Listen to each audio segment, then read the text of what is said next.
Hey guys, this is Nick from Team Gaybulg, and today I'm going to be profiling my Atlantean Mermail deck that I used to win 3 locals in a row. So let's get started. Would definitely suggest this deck to anyone trying to play something a little off meta, but still something powerful and budget. So I believe main deck is 42 cards, so let's start. So we got 3 Atlantean Prince. This is your main starter, probably the best card in the deck, and to pair with it, we've got the 3 Dragoons and 3 Shadow Squad. Just the best sends off of Neptibus and like Poseidra, cards like that. So the main combo pieces, and then Shrine. This is how you get to your Coelacanth and how you could also break boards using Poseidra. So this card broken. Next, I'm choosing to run 3 Poseidra. I know some lists play 2 copies, but I feel like this card is just too good going second, and you could also start plays with it going first if you open like a Shadow Squad or a Dragoon. So I feel like this card is very good, and it's also level 7, so could get you into Abyss Gaios or into your other 7s to like rank up and break boards that way. So it's a very good card. Okay. Next, we got 3 Abyss Teus. I mean, this card's just amazingly broken too. This is one card that could help you also play versus Droll. You could just straight add the Abyss Shrine off its effect, especially if you pitch your Dragoons, and then you can trigger both in the same chain. So, good card. Then we got 1 Infantry. So you add this card instead of adding the Prince if you don't have access to Poseidra in your graveyard for your next turn combo. So during your opponent's turn, you could banish your Rhine to discard a card, and you would be discarding the Infantry. This is also good into breaking boards. Could send it off the Poseidra or cards like that just to, I guess, bait another interaction. So there you go. Right, and then for our fish package, I chose to play 2 Pike, 1 Greethus, and then 1 Rabka. So this is something I have changed in other builds. The first locals, I was playing 3 Pike and no Rabka, but I did find that the extra level 3 does come up. You could also play Butterfly Fish, but I do value the protection of the barrier statue just a little bit more. I know that you can protect it by using Infantry or using your Prince to summon back the Poseidra, but I just feel like Rabka is a very solid option if you don't already have access to those. Yeah, and then this also makes your Shrine a 1-card combo by getting you the 2nd and 3rd level 3 waters. So you are able to use your Poseidra XYZ to revive them all and like make Trish lines and still get into your Prima Donna and your barrier statue. So found that this was very helpful. All right, and then obviously we have the Coelacanth to summon all of our fish, and then we got some of our unfair cards. We've got our one of Minstrel. It's hyper searchable, so really don't need more than 1 game 1. Not the greatest going second. Then we got the Mulan Glacia. Still decide to play the Mulan Glacia. And then the barrier statue. Card should probably be banned, but I'm going to play it as long as it's not. So yeah, this card is just broken. All right, and then getting into the hand traps, we're playing 3 Fua and 3 Perulia. These cards did recently get reprinted in the, I believe, 5Ds deck, so they are a lot cheaper, but you still don't need to be playing them. I know Fuas are still like 9s to 10s. I feel like this card is mandatory, but the Perulia you could swap out if you're playing more budget for like something like Droll.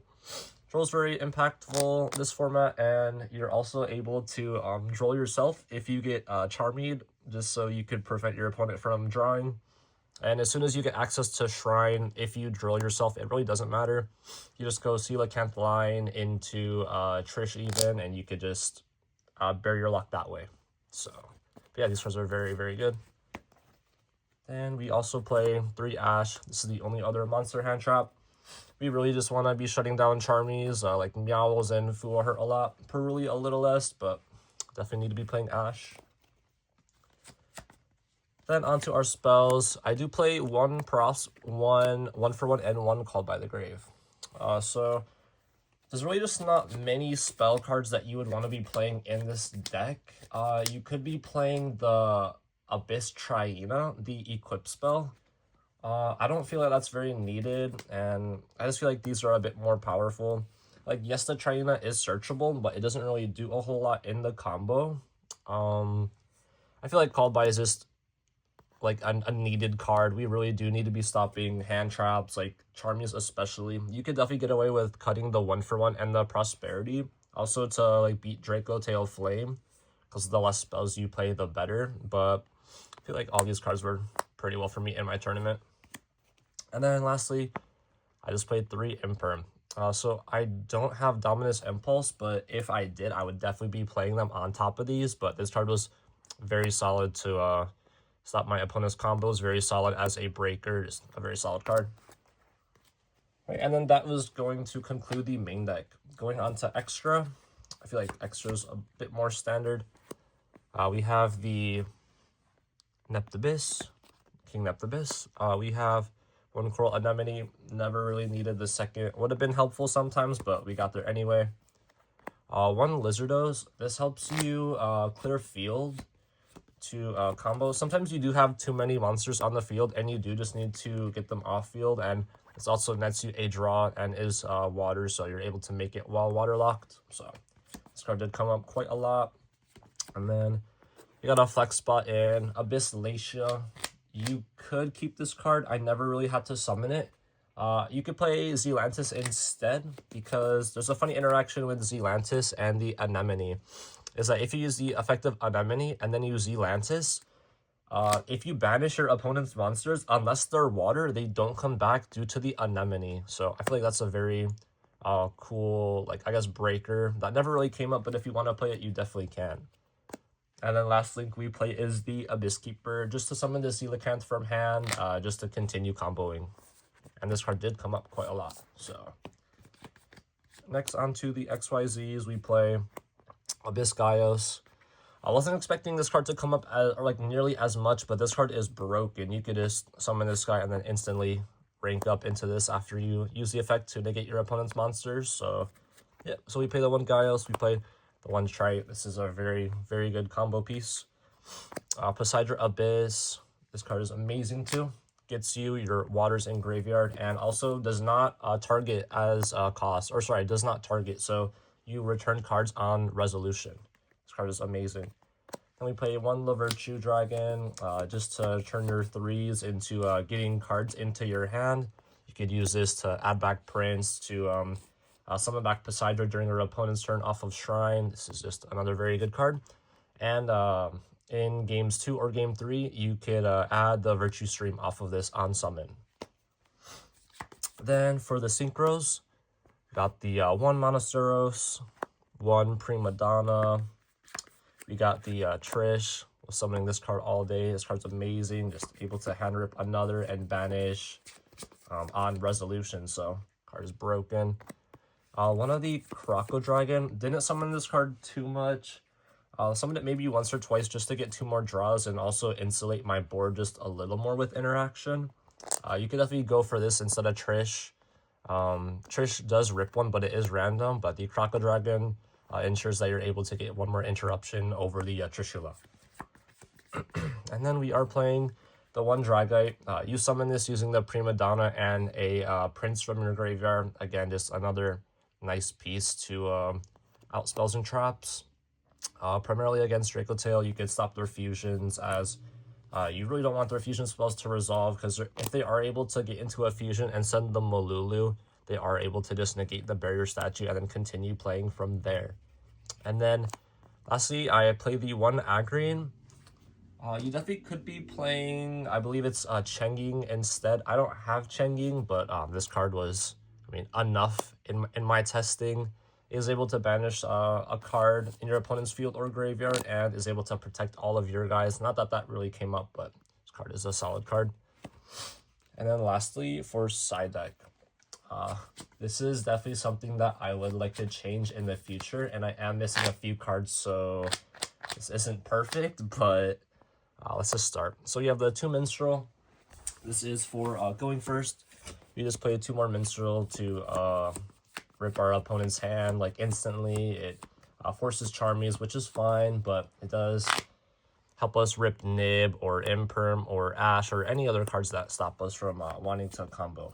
And then also play the 1 Marksman.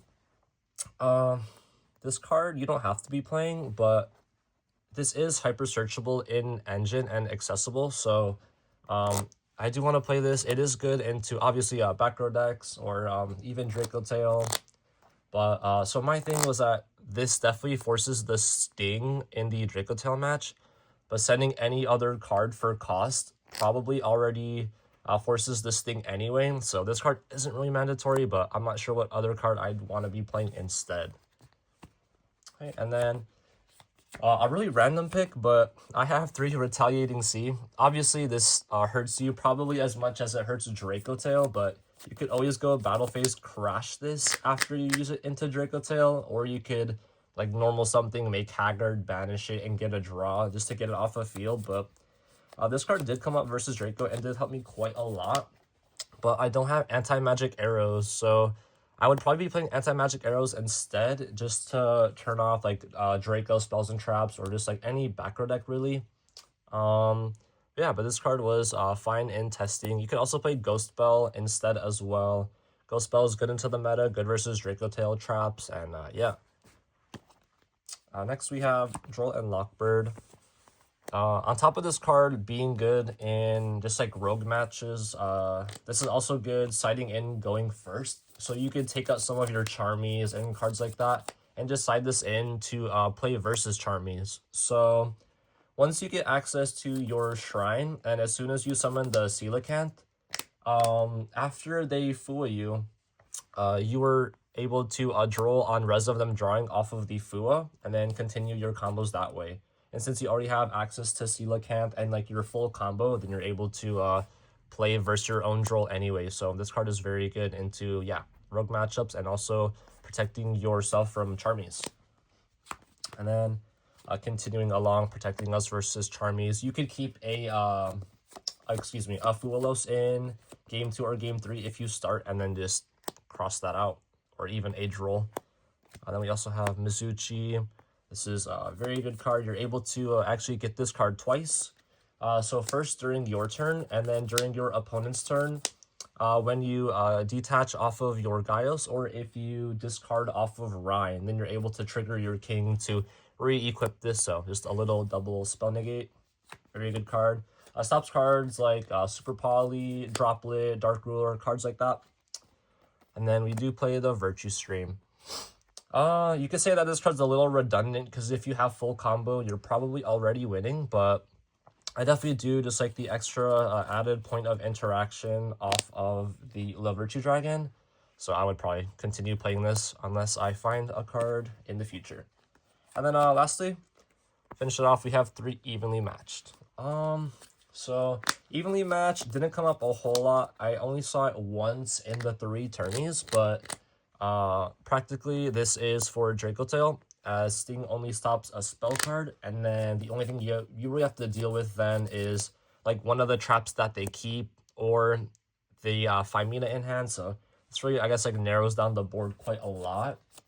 It is also good versus Rogue and decks that don't play Omni Negates, but could also be used versus Yummy to force their Herald, because Herald's a very big problem. So yeah, Evenly. All right. Yeah, so that was the deck profile that I used to go or win 3-0 in tournaments. I believe the first tournament was a 4-round. Second tournament was only a 3-round, sadly, and then the last tourney was also a 4-round. Matches included decks like Yummy, Draco Tail, Mirror Match, as a matter of fact. And yeah, this deck is definitely very, very strong into the meta now. Changes will probably be made post B-Pro, but if you're looking to play a deck that is very strong and isn't quite meta, this deck could definitely tear apart a tournament. Just being able to hand look with the Minstrel, hand rip with the Moonland Glacier, and set up Barrier Statue is very strong. So yeah, thank you guys for coming to this deck profile, and I'll catch you guys later.